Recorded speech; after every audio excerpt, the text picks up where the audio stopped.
V pravu je vedno tako, da posameznik z več področji, kot se ukvarja, manj v globino lahko gre, ampak v Sloveniji je situacija takšna, da malenkost več področji iz tega commercial področja mora človek pokrivati, če želi uspešno zastopati stranke in vse. Tako da eno izmed mojih teh področji je seveda tudi varstvo osebnih podatkov. Varstvo osebnih podatkov se je čisto zgodovinsko nekako prikradlo noter iz tega farmacevtskega ozadja, zaradi tega, ker v naši družbi Kettler in partnerji, članici Združenja Karanović, ki pokriva regionalni aspekt vsega čez celo regijo, je seveda farmacija ena izmed pomembnih področji in tam je tudi seveda precej ukvarjanja z osebnimi podatki. Tako da pred 9 leti sem na ta način prišel do področja osebnih podatkov in potem tudi notri seveda ostal. Za današnji dan, za današnjo predstavitev, kot že naslov pove, kaj prinaša ZVOP2, od 26. januarja imamo tudi v Sloveniji končno po vsem tem času seveda naš lokalni zakon, ki ga predvideva že splošna uredba, ampak ga zakonodajalec zaradi takšnih in drugačnih razlogov seveda ni sprejel. Jaz sem zdaj pripravil za današnji dan eno predstavitev, tudi eno PowerPoint prezentacijo in bom jaz poskušal šerati tale svoj zaslon, zato da boste vi mogoče lahko malce lažje sledili. Bomo pa seveda potem tudi dali na voljo to prezentacijo potem tudi vam seveda. Samo sekundo. Zdaj boste pa povedali, če vidite tale moj zaslon. Vidimo. Vidite. A pa tudi, ko se premakne, ker včasih je to problem. Nič se ne premika. Se ne. Evo. Bomo pa na tak način malo bolj osnoven šli skozi. Itak boste vse videli. Zdaj, pri varstvu osebnih podatkov, ozadje tega je seveda osebnostna pravica. Pravica do zasebnosti in nekako se je potem to seveda rodilo v vseobsegajoč dokument, ki mu rečemo splošna uredba. Splošna uredba velja na slovenskem območju seveda že od vsega začetka, od leta 2018. In že sama splošna uredba predvideva, da določena področja bodo pa morali lokalni zakonodajalci seveda urejati individualno, doma, v svoji domači državi. In vsa ta različna mnenja in trenja med zagovorniki močne pravice do zasebnosti, na drugi strani gospodarstva in pa seveda, če velja v Evropski uniji prost prehod blaga in vsega, dajmo prenašati še prosto seveda osebne podatke in vse stvari. In vse to je seveda nekako povzročilo, da je bila Slovenija v en tak lep neslavni status je imela, in sicer do konca, se to pravi do letošnjega leta, ko je začel veljati oziroma se uporabljati ZVOP2, je bila Slovenija še edina država Evropske unije, ki še ni sprejela svojega lokalnega Data Protection Acta, kot mu rečemo v angleščini. No, z 26.1. se je seveda to spremenilo. To sprejem ZVOP2, in to vedno poudarjamo strankam, ne pomeni, da se je marsikaj spremenilo. Ni se. Soglasja, ki so bila pridobljena z vaše strani že od leta 2018, ko je večina družb poskušala delati na skladnosti, se še normalno naprej uporabljajo, nič se glede tega ne spreminja. Tudi na primer pri pooblaščenih osebah, ki ste jih priglašali informacijskemu pooblaščencu, se tudi načeloma nič ne spreminja, če izpolnjujejo vse tiste pogoje, ki so tudi sedaj v ZVOP2 uporabljeni. Torej, v glavnem stvari, ki so v GDPR-u, v splošni uredbi urejene, se nemoteno še naprej seveda uporabljajo. ZVOP2 pa prinaša par teh svojih lokalnih posebnosti. Pomemben bo pa predvsem zaradi področji, kot so videonadzor, nadzor nad vstopi posameznikov, dnevnik obdelav, kar je ena izmed novih stvari, in tako naprej, kot bomo tudi podrobneje videli potem v nadaljevanju. Torej, ZVOP-2 v glavnem ne prinaša tako brutalne spremembe, kot jih je prinašal seveda GDPR, in iz vidika poslovanja ne bi smel povzročati vam, družbam, prevelikih preglavic. Največja preglavica bodo mogoče še tisti dnevniki obdelave, ampak dobra novica je, da imamo še 2 leti, skoraj 2 leti do takrat.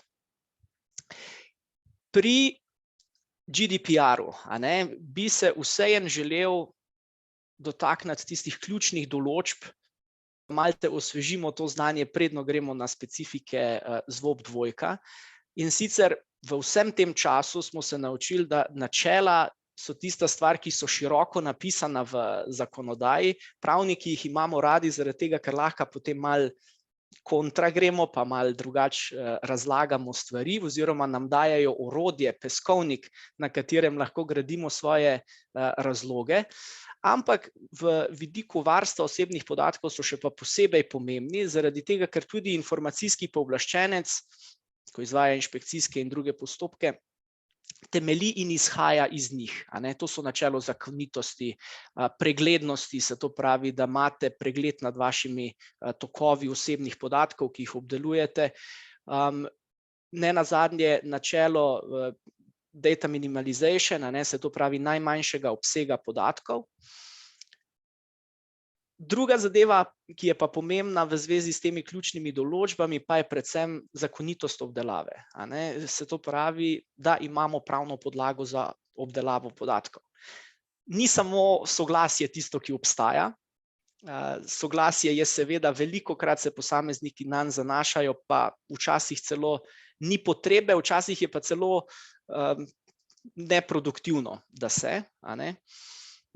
Imamo seveda še druga pravna orodja in pravne podlage, od zakonitega interesa do zakonite obdelave in seveda, če je nekaj v javnem interesu, in pa pogodbene obdelave. Se to pravi, pogosto v praksi zaznavamo problem, da če posamezniki na primer potrebujejo nek podatek za izvajanje pogodbe, da še vedno poskušajo temeljiti svojo obdelavo na soglasju. Ni potrebe zaradi tega, ker imamo že podlago seveda v izvajanju pogodbe. Če potrebujemo nek podatek za to, je to dovoljšna podlaga seveda. In v zvezi s temi pravnimi podlagami je še pa ena pomembna stvar, in sicer kumulacija pravnih podlag. Mogoče si vsi vedno želimo čim bolj pogosto navesti, na katerih vse podlagah obdelujemo konkretni podatek, kar ni vedno dobro. In to informacijske pooblaščence tudi moti. Se to pravi, izberite si eno pravno podlago, na kateri boste osnovali svojo obdelavo, in ostajajte potem zvesti njej. Boljša je tukaj kakovost kot kvantiteta, in tukaj pri teh pravnih podlagah to še posebej velja. Posamezniki imajo po splošni uredbi seveda tudi različne pravice, od popravka do izbrisa, prenosljivosti podatkov, do te famozne pravice do pozabljivosti, se to pravi, da se pozabi človeka.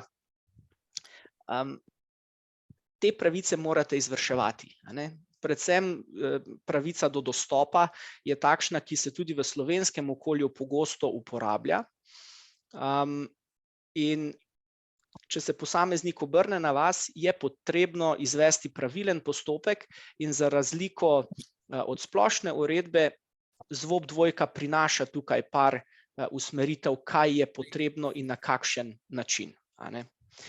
Ne pozabiti po splošni uredbi na svoja razmerja s pogodbenimi obdelovalci, se to pravi družbe, ki za vas pod vašim nadzorom in pod vašim budnim očesom obdelujejo podatke, so seveda vaši pogodbeni obdelovalci. Z njimi morate imeti pogodbeno urejeno to podlago, kar je lahko precej koristno tudi za vas kot upravljavce, na primer, zaradi tega, ker boste temeljili potem morebitno odgovornost v primeru kakšnega data breacha, to so ti podatkovni incidenti, na njih, in druge stvari, tako da to pogodbeno razmerje se lahko uredi bodisi z ločeno pogodbo ali pa z ustreznimi določbami v vaši obstoječi krovni pogodbi, ki jo imate sklenjeno.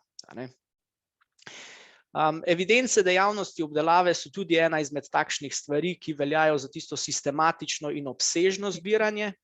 Mogoče kot zanimivost, precej posameznikov oziroma družb ne ve enega dejstva, da pravilniki, ki so bili včasih potrebni glede obdelovanja osebnih podatkov oziroma zavarovanja osebnih podatkov, niso več obvezni, so še pa vedno priporočljivi. Predvsem zaradi tega, ker GDPR nalaga splošno obveznost, da imamo sposobnost v vsakem trenutku dokazati, da smo skladni. In najlažje je seveda to dokazati z nekim vpeljanim postopkom. Pomembno pa je seveda, da ne ostane samo na črki, na skoraj praznem ali pa polnem listu papirja, ampak je potrebno to tudi seveda v praksi v celovitosti izvajati. Od ključnih določb bi mogoče samo še omenil to oceno učinka v zvezi z varstvom podatkov, famozna DPIA, Data Protection Impact Assessment, ki je koristno orodje v primeru obsežnega obdelovanja podatkov. Se to pravi takrat, ko na primer spletne trgovine jemljejo obsežne podatke ali pa ob velikih marketinških akcijah. V vseh teh primerih seveda pride do obdelovanja večjega števila osebnih podatkov in DPIA, ki je lahko precej dolg dokument, služi in vas nekako usmeri, da identificirate, kje so vaša tveganja pri obdelovanju in na kakšen način ta tveganja lahko naslovite z nekimi ukrepi.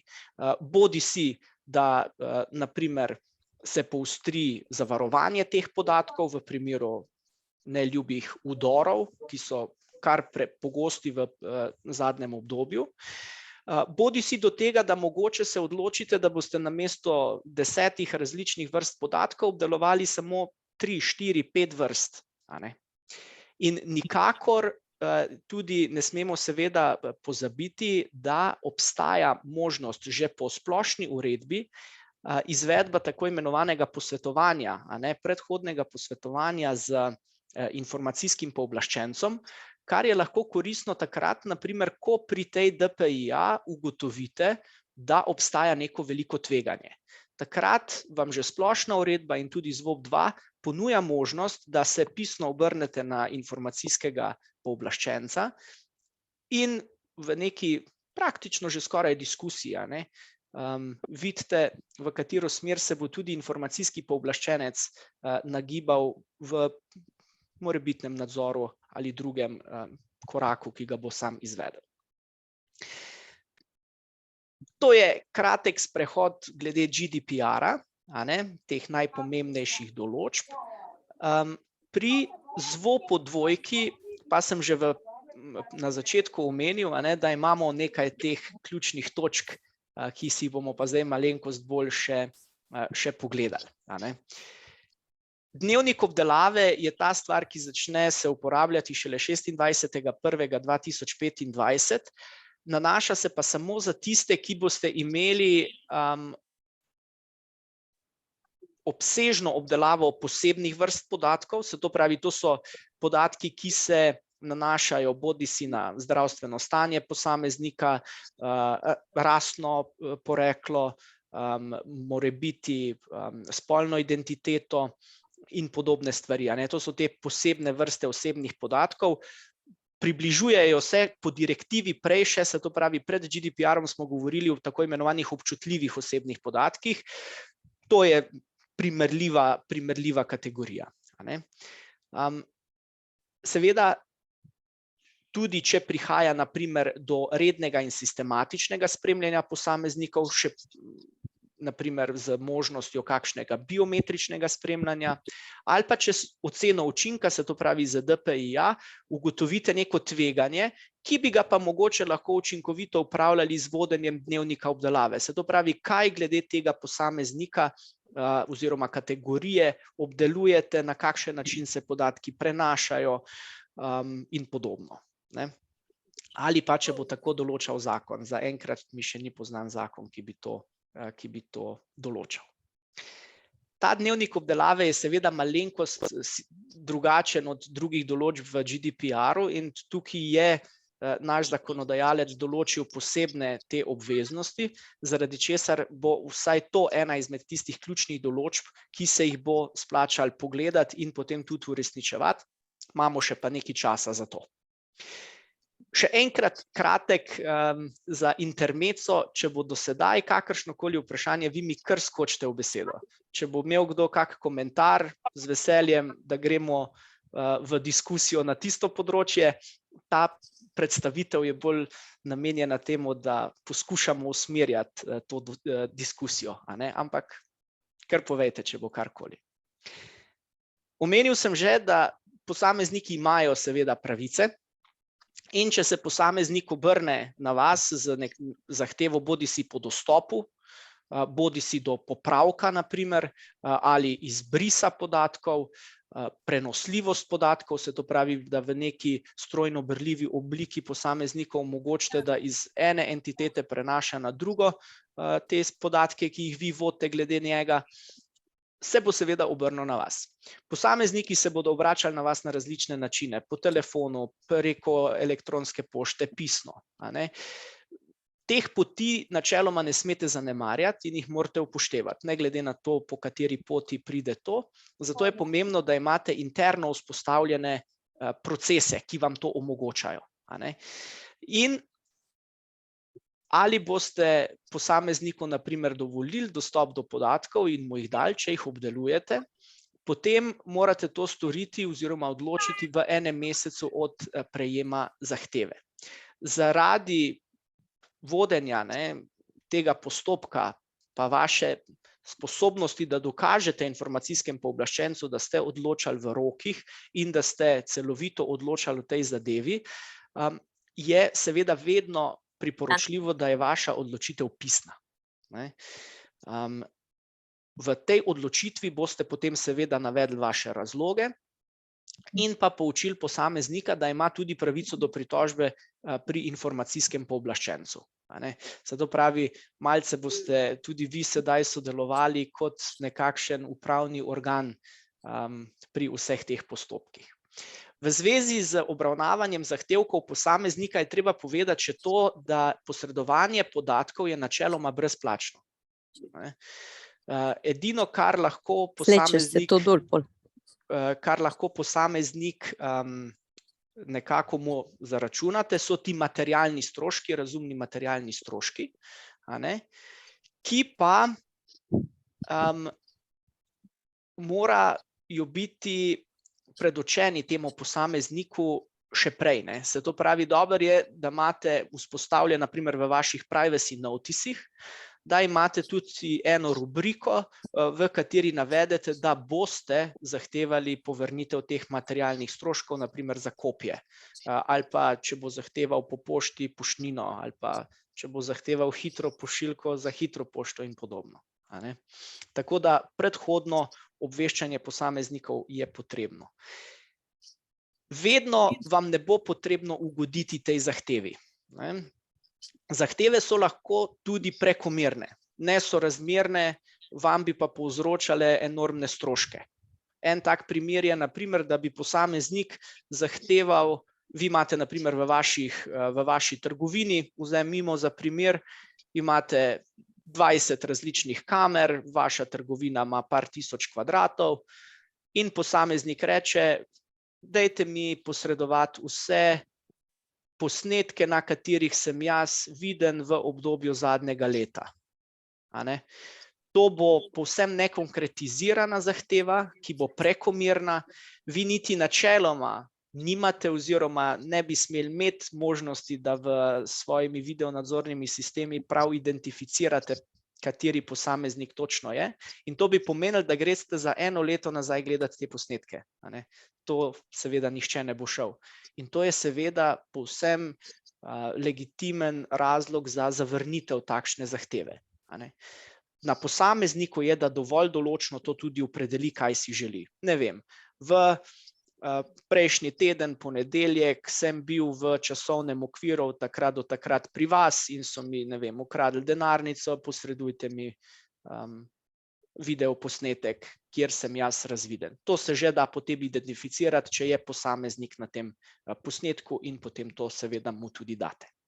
Oprosti, Kevin, en tak bizaren vprašanje imam, ampak kdo pa odloča o tem, kjer zahtevke tiska se mu ugodi? Ja, upravljavec, ne, se to Aha. pravi, če so kamere pri tebi in si ti ta upravljavec, za katerega imaš tudi seveda pred svojo trgovino, na primer kamero, a ne, oziroma obvestilo, da se izvaja snemanje, tam tudi navedeš, kdo je upravljavec v zvezi s temi podatki in potem je to ta družba, ki tudi odloča o tem zahtevku. Na prvi lahko se pa stopnji, ta kot bi družba rekli. Ne. odloči pa reče, ne damo vam posnetkov, ker bla, Ja, bla. če bi bilo, na primer, če bi bil ta zahtevek neutemeljen. Ne. Aha. Posameznik vedno ima pravico, da dostopa do svojih podatkov, upravljavec bo pa presodil, ali je ta zahteva seveda utemeljena, da se posreduje. Če sploh ima njega na posnetku, ne, on mu tudi ne sme dati kar tak tega posnetka ven iz rok, a ne, da bo vse ostale posameznike potem še gledal, ne, na teh posnetkih. Rok hrambe je še ena izmed takšnih stvari, ki so po ZVOP-2 malce podrobneje urejene. Pri roku hrambe se je potrebno zavedati, da vedno mora to biti najkrajše možno obdobje. Se to pravi, rok, ki je potreben za to, da vi izpolnite namen, zaradi katerega izpolnjujete oziroma obdelujete podatke posameznikov. A ne? Takoj, ko je ta namen izpolnjen, je potrebno načeloma podatke ali izbrisati, uničiti, anonimizirati ali pa vrniti posamezniku. A ne? Primer je, na primer, ko je vedno problematičen, je obdelovanje elektronske pošte nekdanjih zaposlenih po prenehanju delovnega razmerja. Ne? Ko preneha delovno razmerje, vi načeloma izgubite pravno podlago za obdelavo podatkov zaposlenega. A ne? Zato je tudi pretirano, da bi vi še imeli potem vedno dostop do njegove elektronske pošte. To je ustaljeno stališče nekako informacijskega pooblaščenca, da je v teh primerih potrebno blokirati elektronsko pošto tega nekdanjega zaposlenega, vi pa date nek generičen out of office, da je pač prenehalo delovno razmerje in da se obrnite na elektronski naslov, ki bi ga v takšnem out of officeu tudi navedli. Kaj se zgodi zdaj s tistimi elektronskimi naslovi oziroma elektronsko pošto, ki je gor? Za vas je seveda lahko še vedno pomembna. Vedno je potem tukaj potrebno po nekem vnaprej predvidenem postopku pogledati, kaj je takšnega, kar bi lahko bilo koristno za vas, to obdržite, pri tem, da ste seveda takšnemu zaposlenemu dali tudi možnost, da izbriše karkoli je zasebnega ali privatnega, a ne, v elektronskem nabiralniku. Ne. To se lahko naredi komisijsko, na primer, ob prisotnosti več oseb se popišejo te stvari in se biznis pomembne stvari seveda potem shranijo. A lahko jaz nekaj vprašam? Seveda. Adriana. Snemanje, ja, evo. Za pooblaščeno oseba za varstvo osebnih podatkov, to so ti DPO-ji, seveda v primeru obsežnejšega, sistematičnega spremljanja posameznikov, ali če to izvaja javni organ, ali pa če imamo neko obsežno obdelavo posebnih vrst osebnih podatkov. V teh kategorijah je potrebno imenovati tudi pooblaščeno osebo za varstvo osebnih podatkov. A ne? So določeni pogoji povezani s tem, bomo videli na naslednjem slajdu. ZVOP-2 pa uvaja še malenko specifične določbe za upravljavce in obdelovalce, ki obdelujejo osebne podatke na področju posebnih obdelav. Se to pravi, če govorimo, da imamo več kot 100 000 posameznikov, če je obsežna podlaga posebnih vrst podatkov temeljna dejavnost družbe, ali pa če se na primer obdeluje več kot 10 posebne vrste podatkov, več kot 10.000 posameznikov. V vseh teh primerih je nujno imeti pooblaščeno osebo za varstvo podatkov. Se je pa v praksi v preteklih 5 letih precej izkazalo, da je ta DPO lahko koristen asset, a ne? In ni neko nujno zlo. Lahko ima družba precej koristi od njega, sploh če je imenovan v skladu s temi pogoji, se to pravi, da ima znanja oziroma praktične izkušnje z področja varstva osebnih podatkov. Za družbo so osebni podatki vedno, sploh družbo, ki je aktivna na trgu z namenom, ne vem, trženja produktov ali pa v raziskovalnem svetu, so osebni podatki vedno zelo pomembni in ključ do vsega. Takšna oseba lahko služi kot in-house pravnik, a ne, ki se na primer ukvarja izključno potem z osebnimi podatki in vam lahko pri tem zelo pomembno tudi seveda pomaga. Pomembno pa je, da ko imenujete to osebo, da ne obstaja nasprotje interesov. En izmed tipičnih primerov, kjer pogosto, vendar ne vedno, prihaja do nasprotja, je na primer med upravljavcem informacijskega sistema ali pa skrbnikom informacijskega sistema in DPO-jem, a ne. Tukaj prihaja do konflikta zaradi tega, ker vodja informacijske varnosti na primer skrbi in vzpostavlja sistem, kako zavarovati te podatke in je lahko v konfliktu, če bi moral presojati interno, na primer, zakaj pa ta sistem ni dober, a ne, ali pa ni ustrezno zavarovan, ni ustrezno izpopolnjen. Zato je treba paziti. Običajno tudi poslovodna oseba, se to pravi direktorji, niso tisti, ki bi bili DPO-ji, zaradi tega, ker DPO načeloma v enem delu tudi poroča poslovodnim osebam, ampak glede drugega pa seveda ni kakšnih večjih zapletov. Pomembno je, da ko imenujete DPO-ja, če za vas seveda obstaja ta obveznost, da sporočite to tudi informacijskemu pooblaščencu. Imajo spletni obrazec in se potem to posreduje, zaradi tega, da ima tudi informacijski pooblaščenec olajšan dostop do vaše družbe oziroma osebe, ki bi se ukvarjala z osebnimi podatki. Tudi brez določb ZVOP-2 glede sodnega varstva pravic posameznika bi seveda te obstajale, sedaj so samo malenkost bolj jasno to napisali.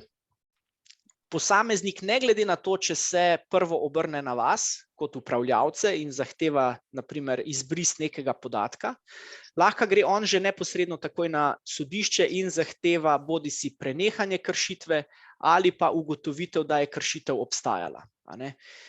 Ima možnost potem zahtevati tudi vzpostavitev zakonitega stanja, se to pravi, da vi dejansko prenehate z obdelovanjem nekega podatka, in pa to, kar je v tujini se izkazalo kot najpogosteje uporabljeno, seveda povrnitev škode, a ne, odškodnina.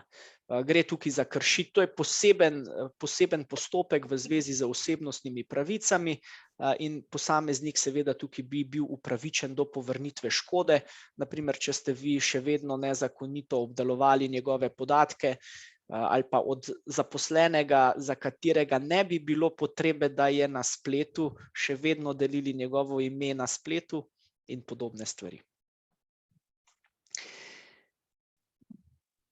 GDPR ne vsebuje določb glede videonadzora, zato je ZVOP-2 seveda krovni predpis, ki vam bo pri tem služil. Videonadzor je bil že prej urejen v ZVOP-1, ampak se pa sedaj spreminja. Predvsem to obvestilo o izvajanju videonadzora je sedaj malenkost drugačno, kot je bilo prej. Več stvari je treba upoštevati in napisati, tudi glede namena, zakaj izvajate na primer videonadzor. To obvestilo je potrebno objaviti, lahko ga objavite v krajši strnjeni obliki, daljšo pa potem daste na svoj splet, če ga imate, a ne. In v tistem krajšem obvestilu potem poleg tistih nujnih vsebin samo še to povezavo vključite. Video nadzor se izvaja v različnih kategorijah, se to pravi, najpogosteje uporabljena je glede dostopa v uradne, službene oziroma poslovne prostore. Video nadzor znotraj delovnih prostorov mora tudi služiti temu, da vi nadzirate neke prehode, naprimer iz manj varovanega dela vaših objektov v bolj varovan, ni pa dopusten konstanten nadzor oziroma konstantno spremljanje zaposlenih na njihovem delovnem mestu. Naprimer, v tovarni načeloma ni nobene potrebe, da se vse skozi spremlja trak, za katerem dela zaposleni. Zakaj? Zaradi tega, ker obstajajo druga manj invazivna sredstva. Naprimer, delovodja, ki skrbi za to, da se delo izvaja na ustrezen način. Bi pa, naprimer, bilo konstantno spremljanje zaposlenega dopustno na način, da se vidijo, naprimer, samo roke pri osebi, ki, naprimer, v igralnici deli karte. Zato, da spremljate, da je zadeva seveda zakonito izvedena in se varuje s tem premoženje. Določen je potem še video nadzor v prevoznih sredstvih namenjen javnemu potniškemu, to ni tako relevantno za vas verjetno. Video nadzor na javnih površinah je pa tudi nekaj, kar je sedaj na novo urejeno in prej ni bilo. Možnost sedaj obstaja, da se tudi na javnih površinah izvaja video nadzor, ker tega prej ni bilo izrecno opredeljenega in je bila majhna pravna sivina, v kakšnem obsegu je to sploh dopustno. Evidentiranje vstopov in izstopov, pomembno je tukaj, to gre seveda bodisi z elektronskimi karticami, bodisi na drug način, kdo vstopa v vaš delovni proces, kdo iz njega izstopa. Pomembno je, da imate predviden nek postopek glede tega in da spremljate, to je ena izmed teh obveznosti glede hrambe, da spremljate, kako dolgo imate te podatke, ker jih lahko obdelujete največ 2 leti od konca koledarskega leta po vnosu osebnih podatkov v zbirko. ZVOP-2 prinaša pa še dve zanimivi določbi. Ena je javna objava kontaktnih podatkov, ki se zdaj malenkost bolj specificira. Se to pravi, javno se lahko objavi osebno ime, naziv ali funkcijo, službeno telefonsko številko in naslov službene elektronske pošte, ampak ne velja to kar na splošno. Velja za vodilne osebe oziroma tiste, katerih delo je potrebno zaradi poslovanja s strankami ali pa so naprimer aktivni v nabavi in podobno. Se to pravi, je treba malenkost paziti, da ne objavljamo kar povprek od vseh zaposlenih, ampak samo za tiste, za katere posel tako veli. Uporaba kontaktnih podatkov iz javno dostopnih virov je pa druga zanimiva določba. In sicer za tiste podatke, ki so jih posamezniki sami razkrili oziroma zanje dali privolitev. Za takšne stvari, ki jih vi naprimer iz spleta poberete, naprimer kontaktni naslovi novinarjev ali pa drugih oseb, jih lahko vi normalno vodite, interno procesirate za namen obveščanja, naprimer za PR izjave ali za izobraževanja ali za izvedbo dogodkov. Kar je pa pomembno je pa, da teh podatkov, ki ste jih javno pridobili iz javnih virov, ne uporabljate za neposredno trženje. Se to pravi, ne sme biti noter prvin direct marketinga. Kevin, eno vprašanje imava Maja Lubarda. Maja, izvoli. Ja, živijo. Zdravo. Mene zanima, Slajdo.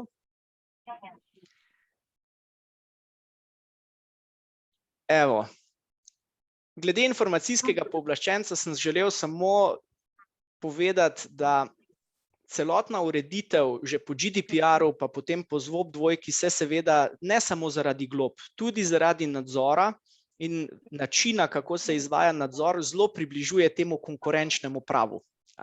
Kako je v konkurenčnem pravu vse urejeno. Tam imamo te globe v odstotkih in imamo tudi možnost seveda, da se izvajajo tako imenovani downraidi.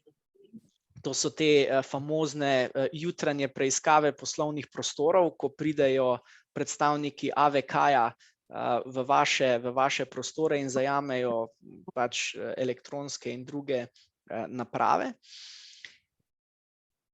Tam je seveda malenkost bolj strukturiran ta postopek in urejen, v določenih primerih je potrebna sodna odredba. Nadzorna pooblastila informacijskega pooblaščenca bi pa se lahko malce v šali rekli, so pa še malenkost širša celo, zaradi tega, ker oni imajo načeloma vedno možnost vstopiti v vaše prostore, zahtevati dokumente, pregledovati dokumente, zavarovati elektronska sredstva, tudi v sodelovanju z organi pregona in seveda vi morate načeloma temu slediti.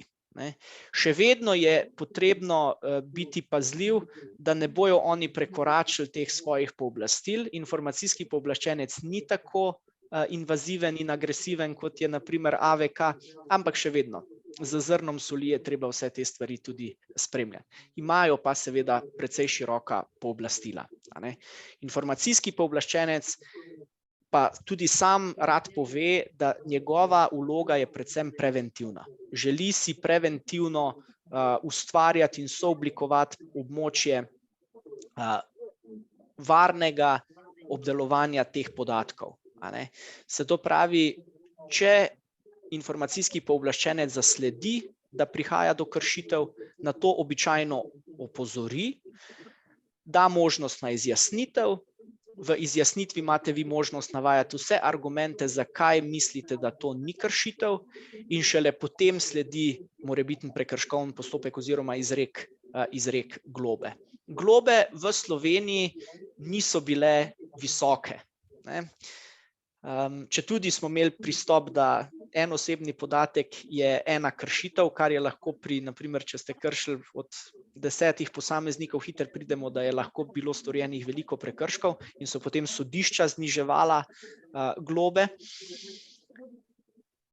Bomo zdaj videli, kako bo od 26.1. Vse glob v preteklih letih je bilo precej malo. Govorimo med 50 in 100 tisoč, če se ne motim, skupen obseg vseh izrečenih glob strani informacijskega pooblaščenca. Sedaj po novi zakonodaji, po ZVOP-2, imamo seveda višje pragove. Možnost izreka globe v znesku do 10 milijonov ali do 2% skupnega svetovnega letnega prometa v preteklem proračunskem letu. To je ta nižja raven. Ta višja raven je pa do 20 milijonov oziroma do 4% skupnega svetovnega letnega prometa v preteklem proračunskem letu. Se to pravi, globe so lahko hipotetično precej višje, kot so bile prej. Za informacijo, prej je bil razpon za posamezen prekršek do 12.510, se mi zdi, da je bil ta znesek. Videli bomo, na kak način se bo zdaj to v praksi izkazovalo. Statistika držav, ki imajo že GDPR level fines že od leta 2018, kaže, da v splošnem je prišlo do statističnega dviga v višini izrečenih glob, ni pa zdaj to spet tako zelo signifikantno. Se mi zdi, da v Sloveniji ni za pričakovati, da bo informacijski pooblaščenec bistveno odstopal od svoje obstoječe te preventivne prakse. Bomo pa videli, kako bo seveda to v preteklosti. Poleg GDPR predvideva globo samo za družbe kot takšne. V skladu z našo nomotehniko v prekrškovnih zadevah je seveda v Sloveniji še vedno enako odgovoren potem tudi odgovorna oseba družbe oziroma v pravni osebi. To ni nujno samo direktor, lahko je drug na tem področju. Določene so pa seveda potem še, te globe so seveda precej nižje, govorimo o globi od 200 do 8.000. Za določene primere, na primer pri videonadzoru, pa tudi globa za posameznika, ki je. udeležen. A ne. Tako da te globe so seveda en izmed največjih razlogov, zakaj se družbe v Sloveniji malenkost bolj intenzivno posvečajo implementaciji oziroma pregledu svoje prakse obdelovanja osebnih podatkov, zaradi tega, ker včasih mogoče to tveganje, vsaj v hipotetično gledano, ni bilo tako veliko, sedaj od 26. januarja pa je lahko, a ne. Predvsem za velike mednarodne družbe, ki imajo precejšen promet. Zdaj, čisto za zaključek, mogoče 10 točk, ne, kako uspešno pluti med določbami GDPR ZVOP 2.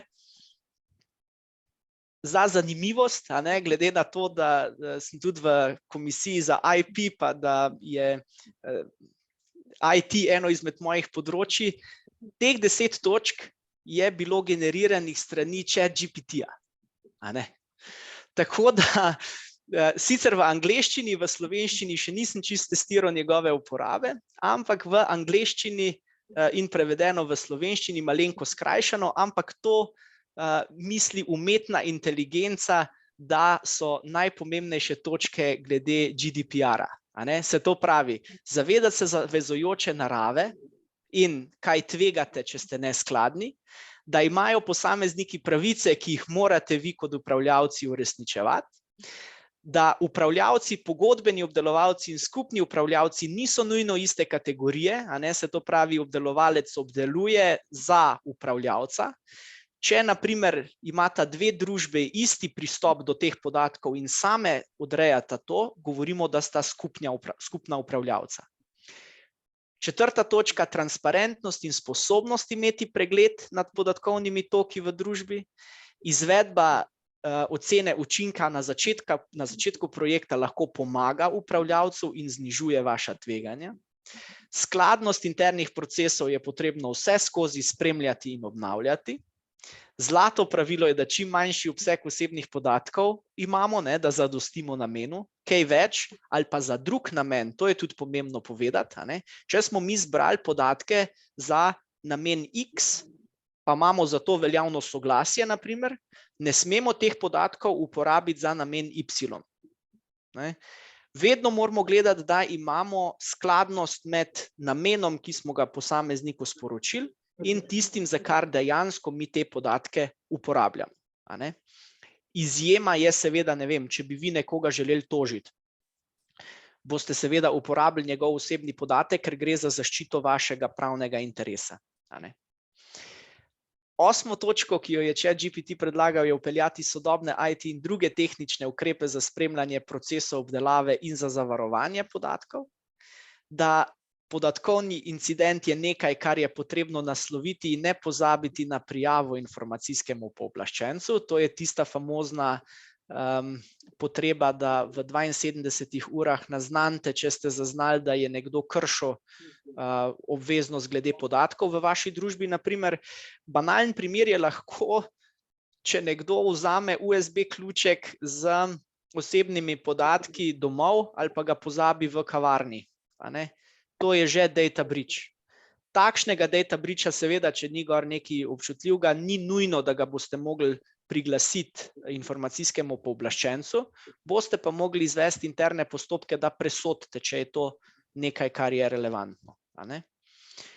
In pa 10. točka, da informacijski pooblaščenec je organ, s katerim se lahko posvetuje in tudi z njim sodeluje, kar pa tudi seveda drži. Če je že to ChatGPT oblikoval, je treba povedati, da bi bila zanimiva presoja, kako ChatGPT obdeluje osebne podatke. Na kak način on vzpostavlja vse te skladnosti oziroma njegovi upravljavci. Zato je tudi dobro, da če se boste igrali s ChatGPT-jem, da ne vnašate preveč osebnih podatkov noter ali pa zaupnih podatkov, ker tisti je lahko vedno problem. Evo, in sedaj sem jaz prišel do zaključka skoraj pravočasno, ker še rabimo par minut, da mi odgovorimo, Vida, na tista vprašanja.